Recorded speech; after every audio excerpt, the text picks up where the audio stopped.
विसरलास का शुभू? म्हणजे त्याच नोकरीमुळे तुझ्या जीवावर बेतलं होतं, त्याच घरात सानिका संगत जे काय घडलं ते विसरलास ना? नाही, एवढं समज होऊन पण जर तुला त्याच घरची नोकरी करायची आहे म्हणजे त्यामागं काहीतरी वेगळं आणि सिक्रेट कारण आहे. खरं खरं सांग शुभू, तुझं त्या श्रावणीवर प्रेम आहे ना?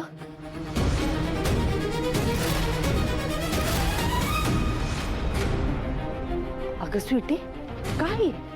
स्वीटी तोंडाला येईल ते बोलू नका जा. मामांजी, मी खरं तेच बोलतोय. तू मसनी पटना झालंय. तुम्ही ज्या साहेबांचे दाखले देता ना, त्याच साहेबांच्या विरोधात जाऊन हा शुभू त्या श्रावणीला मदत करायलाय, वेश बीश बदलून. स्वीटी फालतू बडबड बंद कर. अरे माझ्यावर काय रागवतोयस? माझ्यावर रागवून हा विषय, हे प्रश्न संपणार नाहीयेत. काय विचारलं मी तुला? दे की उत्तर. आवडते ना तुला श्रावणी?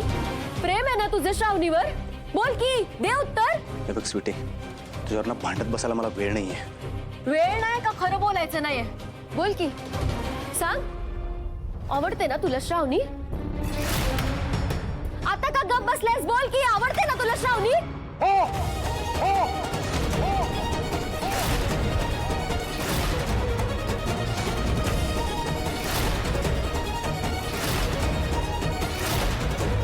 करतो मी प्रेम.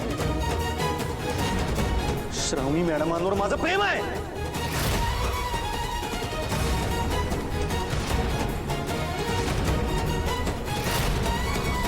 काय म्हणणं आहे तुझं? वाटलंच मला, पण एक लक्षात ठेव शुभू, स्वप्न बघणं लय सोपं असतंय, पण ती स्वप्न खरी होत नसतात. आणि उघड्या डोळ्यानं बघितलेली स्वप्न माणसाची झोप जगणं